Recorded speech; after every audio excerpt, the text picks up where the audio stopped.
I'm noticing a common trend here with these, that they seem to be causing everybody a little bit of trouble. So we're making sure we're putting some skills together for circles, knowing how to find arcs. An arc is a portion of a circumference. So specifically when we talk about a semicircle, yikes, or half a circle, we're talking about half the circumference. Okay. In this case, though, we're not concerned about. Well, actually, yes, we are, because we're gonna have to find the area of this base. So if you had a whole bunch of shapes like this, kind of like we talked about with the disk method, CDs, stacking CDs to make a cylinder. What if we stacked a whole bunch of two-dimensional ice cream cones? That's what I see there. To find the volume. So again, the method here is going to be to find the area of this base and then multiply it times the given height, which in the problem they said the height is going to be 5 inches. Okay, so that's going to be 5 inches. We've got that. But the task here is to be able to find the area of this base. And we're going to do that in two different sections. The first section we'll do is, of course, the triangle. And I mean, they don't tell us this, but it looks like we can assume that that's a right angle. I don't like assuming, but we're going to use that. We're also going to use the fact that they gave us the radius of the circle, which is intended to show the height of the triangle, which would be 20, since that's the radius times 2, or the diameter. So the first piece's area we'd have is, of course, base times height divided by 2, or 250. So we'd have 250 plus, now we have to find the area of this half circle. So again, the area formula for a circle is pi r squared. If we're going to cut that into half, we're just going to divide it by 2. So 10 squared is 100 divided by 2. That's going to be 50 pi. 50 pi. So usually on these, they let us round. So we'll round pi to 3.14. Say, ooh, my 4's sticking. Okay, all of them are sticking. I wonder if some coffee was spilled on this. Okay, that's useless. All right, let's try it, everyone. So 3.14 times 50 plus 250. So 407 times the 5. So again, that's the area of the base, and then times the 5 inches. That'll give us our total 2035 cubic inches. Let's see, what color can I do? All right. Number 15. Number 15 seems to be also showing back up. We're going to come back to 15 and the type of mathematical relationship that's involved here. But what do you know about these two triangles because of the markings that I've colorified? What do those markings indicate? They have all the same angles. I'm going to call them correspond. All of their angles correspond. So I put the same color there because that's the same angle measure. Doesn't mean that they're all the same, but rather the orange is the same as the orange in the other picture. The red is the same in the other red. Blue is the same. When you can indicate that or prove that, what does that tell you about the triangles? It's the same. What do you mean the same? Well, it's got all the same. Like all the angles are the same. Well, all the angles are the same. That's what we've already established. But what does that then tell you? If this is true, then that is true. Fill in the then. We fill in the then. If the angles are all corresponding, then the triangles are what we call similar. Okay? That's not just a term that means, hey, they're alike. They're alike. No, that means mathematically their sides are all in the same scale factor from one triangle to another. Okay? So, said another way, there's a scale factor, a certain scale factor that you can multiply one triangle's sides by to reproduce the other triangle's sides in the same proportion. Okay, in the same proportion. All of these things relate to ratios and proportions. So, what we're going to do, we're going to first highlight the fact that these two sides correspond to each other because they're between the red and orange angles. Okay? That's the orientation of the shape. Think about why your nose is where it is. It's similar on everybody. It's in between the eyes. So this side is in between red and orange. So what that means mathematically we can do is compare those or write the ratio between them. The ratio is just a fraction. And then we can set that equal because the triangles were proven similar based on the angle argument presented by Meade. So we can then say, okay, I went big to little.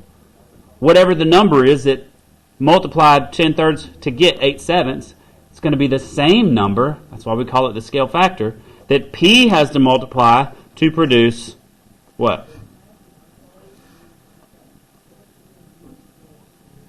It's only one choice. 2. So I went big to little. I have to go big to little in the other side of the fraction, okay? So again, look at why the pink sides correspond. They're between the angles red and blue. They're red and blue. That's the correspondence, right? It's like its little twin, so to speak. Or mini-me, but I guess you guys don't. You guys ever use that term? A little mini-me? I guess that was my generation. Yeah, I also heard I'm going to pause it for a second. All right, anyways, I don't know where I got sidetracked for that, but when we get this proportion, that's 75% of the problem. Then we have to understand, how do you solve proportions?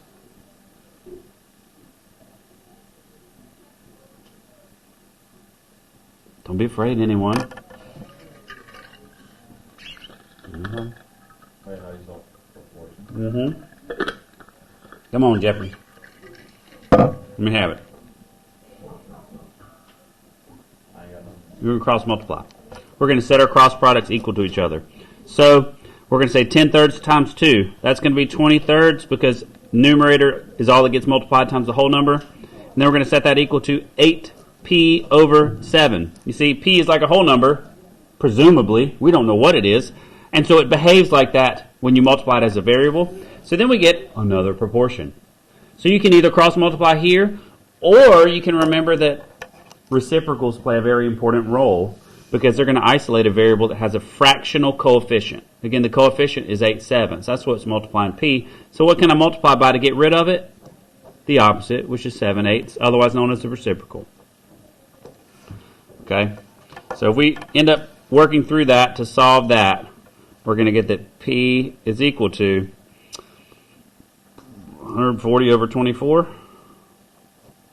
And I'm sure that can reduce some 70 over, well, let's divide by what, 4? 35 over 6. Whew. That would be a good one for a test. Okay.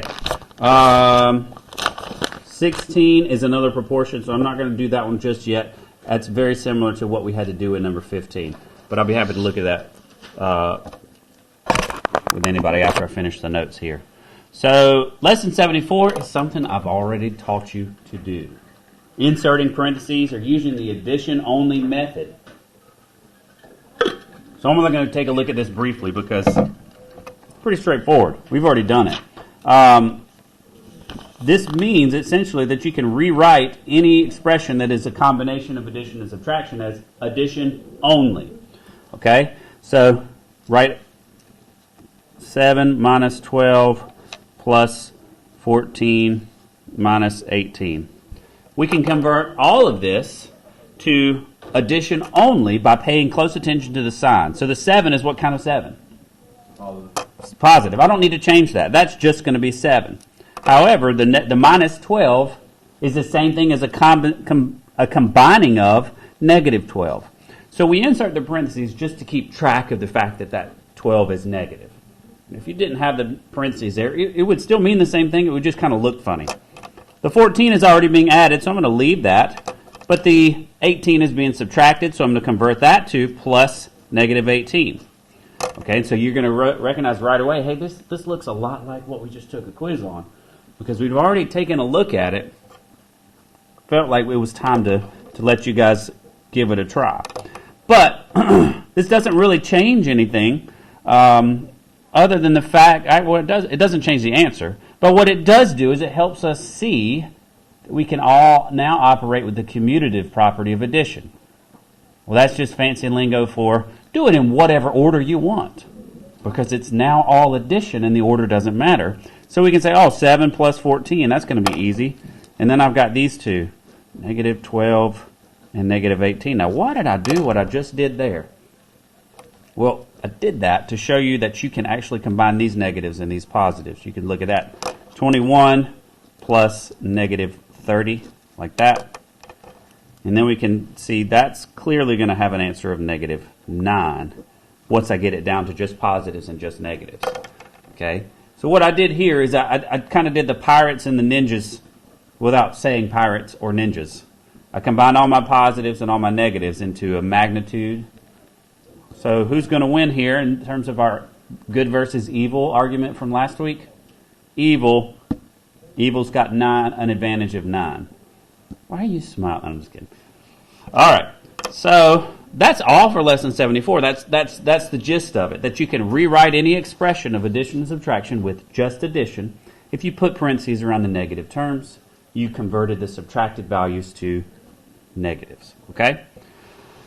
Now, lesson 75, and this is why I kind of skipped over that last homework problem, implied ratios. So again, what does a ratio look like? A over B is equal to C over D. A over B may be the given ratio. C over D may be the implied ratio, the one we can conclude based on a relationship here. Okay? So let me give you an example. Let me give you an example. There are 4 hooves for every goat. Is that an accurate statement? Tell me, I don't have any goats. It is. Oh, thank you, Brantley. 4 hooves for every goat. So there would be how many hooves for 11 goats?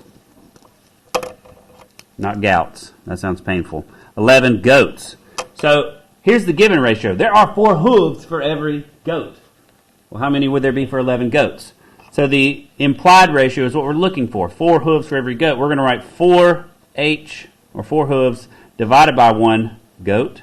And then we're going to set it equal because it's implied, therefore, that all goats have the same 4 hooves, or 4 total, I guess. So how many for 11 goats? So I'm going to put my question mark here, even though many of you can probably just go ahead and look at it and tell me that the answer is 44. All right, Brantley, you mind sharing what you did? 4 times 11. 4 times 11. Okay, how did you know to do times 11 here? Because if it's 4 over 11, you gotta do that 11 times. So you're saying we can multiply by something, and that will help us. Or if you look at the structure of what I wrote here, 1 times something had to be 11. It was 11, yeah. Okay? But if I multiply the bottom number by something, the top has to stay the same to show the same ratio, an equivalent ratio. So hopefully you guys are seeing, all I'm doing here is kind of like operating with fractions. I'm scaling up or down a fraction. Now, did anybody look at this and think, well, wait a minute, that's a proportion. Didn't you just tell us one way to do that? How do we solve proportions? Flashback, 4 minutes ago. Yes! We're going to cross multiply and see what happens. We're going to insert a variable here. Let's call it h. So I'd have 1 times h is 1h equals 4 times 11, or 44. Now look at what happens here. 1 times h is just h. We're going to get h equals 44. But do you see the multiplication that took place? 4 times 11. See how it shows up here as well. Well, what kind of questions are we going to be asked to solve using implied ratios? And I have seen some issues. There was questions that were similar to this on the previous test. We're just putting a little bit more terminology to it. So if we take a look at Farmer Brown's fertilization efforts, okay? All right, so not Jerry's cookies, or Jenny. Sorry, Jenny's cookies. Jerry likes cookies too. Okay. See if I can show just enough here. You guys see how they have the same? Okay. Running out of patience here. It takes 3 tons of fertilizer for 170 acres. Okay? It takes 3 tons of fertilizer for 170 acres. So there's a set amount per acre, right? What would we call that if we converted this to a per acre value? Does anybody remember what that's called when you make the denominator unit 1? It's called a unit rate. So when we talk about ratios, we're actually also talking about rates. Do you see the first 3 letters? Ratio, rate. They're related. Okay? So it takes 3 tons. We're going to say fertilizer over acres. And I know they did different letters, but I'm gonna try and do it this way. Fertilizer over acres. See if I can show just what I want to show. They did T over A. I'm going to do F over A just to keep track of what they stand for. So F over A for one property, we'll call it A property, and then B property, it's going to be the same ratio. How do we know that? It's implied by the statement. It takes 3 tons of fertilizer for 170 acres. So it would take more fertilizer for more acres. That's consistent with your life experience, right? It takes more country time, lemonade, to serve more people. Sorry, that's just what I thought. So I'm going to put a little subscript here, F1 over A1, and that's going to be equal to F2 over A2. One amount of fertilizer for one amount of acreage. That's going to be the same value, the same ratio as another amount of fertilizer to the relevant acreage. Okay, or said another way, maybe in simpler terms for everybody, 3 tons for 170 acres. And then the question is, well, how much does it take for 1,870 acres? So where does the 1870 go? You look at the units, it goes on the bottom, and we can simply find out, what am I looking for here? I'm looking for an amount of tons, okay, an amount of fertilizer. So this is it's no different than any other proportion. Now that we've got the structure, again, we're just writing the first ratio that's given. And then the next one is implied because the ratio has to stay the same. So how do we solve how do we solve it? We're going to cross multiply. So I've got 170 F for my fertilizer, and I'm going to set that equal to 3 times 1870. 5610. 5610. 3 times 1870. I think that's right. So then we're going to divide. We're going to get F equals. So a quick little division, that's going to cancel out. The zeros are going to cancel. 561 divided by 17. 33. What are we looking for? We're looking for F. So tons. Tons of fertilizer. That's a lot. Okay. Now let's compare what I did. Let's see if it changes any if we go back to the book example. Again, that's the great thing about having books. You've got things you can look at inside. 33 tons. Let's see. You notice they have 3 over 170, T over 1870. Now what if, can I ask you something? What if I had written acres on top and tons on bottom? Would that be wrong?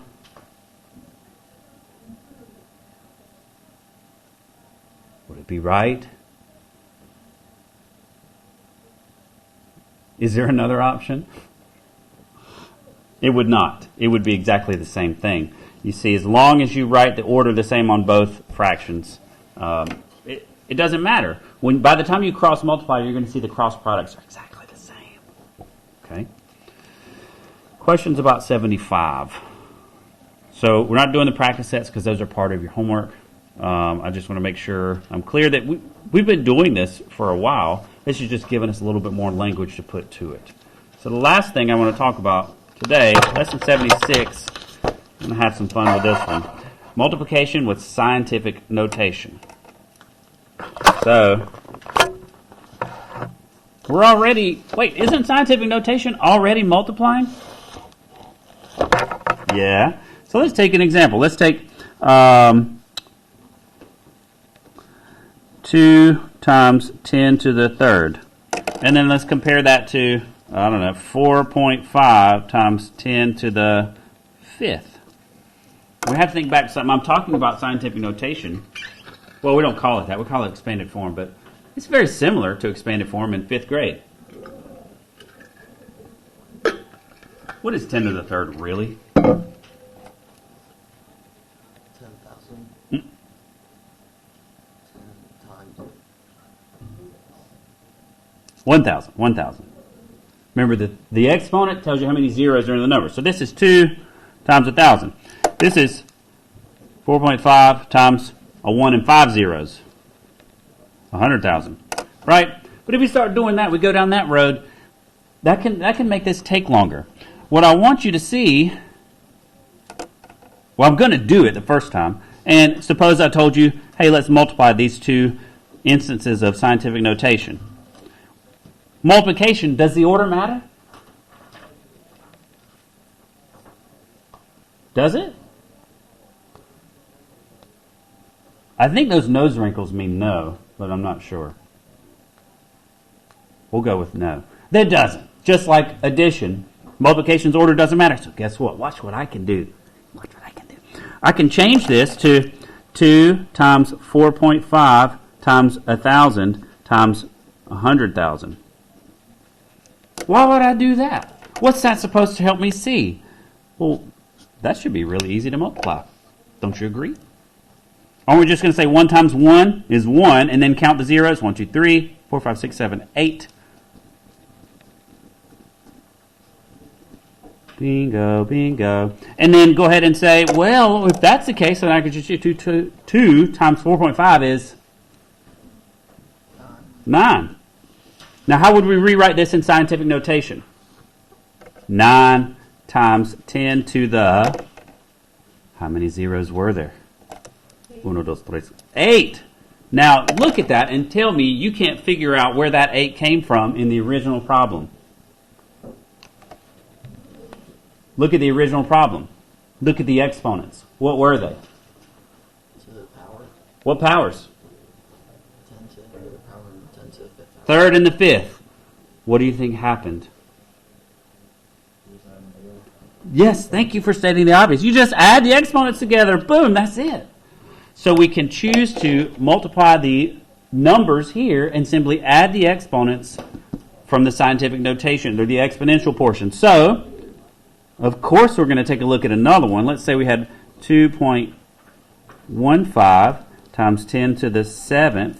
And we're going to multiply that by, 3 times 10 to the negative 5th. Oh, wait a minute. Does it work when they're negative? I'm going to go ahead and tell you yes as you try to tell me what the answer is. Okay? Try to apply the same strategy to this one.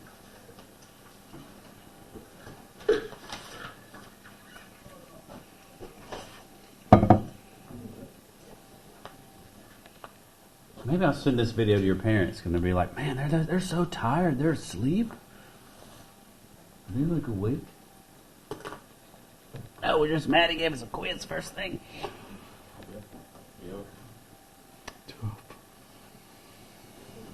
So, hopefully what we learned from the previous example is that these pieces, first of all, we're just multiplying here, so the order I do it in doesn't matter. I can combine these two and say, well, 10 to the 7th times 10 to the negative 5th. If I take what I learned from the previous example, all I've got to do is add the exponents. What is 7 plus negative 5? 2. And then I can go ahead and multiply these pieces here. 2.15 times 3, that's 6.45 times 10 to the 2nd. Now, we could leave it like that. I'd be happy with this. Or we could understand that 10 to the 2nd is the same thing as 100. And when you multiply by powers of 10, what do? Move the decimal the same number of place values of the zeros. So this would be 645. Fully simplified, if you will. But I'm totally cool with you stopping right here just to convert it to the simpler or the product in scientific notation.